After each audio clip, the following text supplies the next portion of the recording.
টিয়ার গল্প। একসময় একটি গাছের ডালে একটি টিয়া তার দুটি ছানা নিয়ে থাকত। একদিন সে তাদের খাবার খুঁজতে তাদেরকে রেখে গেল।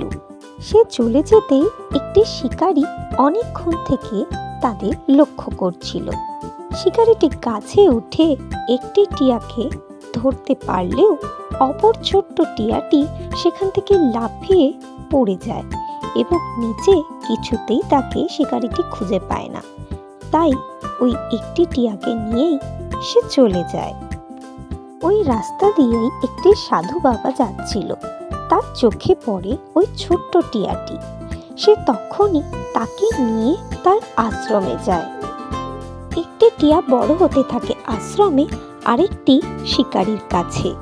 একদিন রাজা ওই পথ ধরে যাচ্ছিলেন। তিনি শিকারীর বাড়ির সামনে টিয়াটিকে খাঁচার মধ্যে দেখে। তাকে দেখেই ওই খাঁচার মধ্যে থাকা টিয়াটি বলে ওঠে, মালিক, দেখো, একটা দুষ্ট লোক আমাদের বাড়ির সামনে এসে দাঁড়িয়েছে। তুমি এক্ষুনি আসো, তীর ধনুক দিয়ে এক্ষুনি লোকটাকে মেরে ফেলো। রাজা পাখিটিকে দেখে খুব বিরক্ত হয় এবং সেখান থেকে চলে যায়। কিছু দূর যাওয়ার পর তার ভীষণ জল তেষ্টা পায়।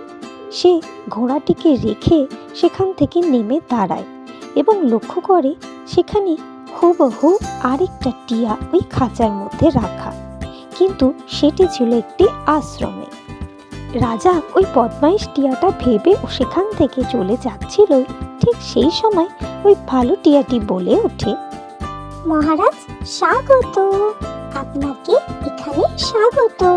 মহাশক্তিমান মহারাজ, আপনাকে প্রণাম। টিয়াটির মুখে রাজা এই কথা শুনে অবাক হয়ে যায় এবং টিয়াটিকে বলে, আশ্চর্য, কিছুক্ষণ আগে আমি তোমার মতো একটি বদমাশ টিয়াকে দেখে এলাম যে খুবই অভদ্র, কিন্তু তুমি খুব ভালো।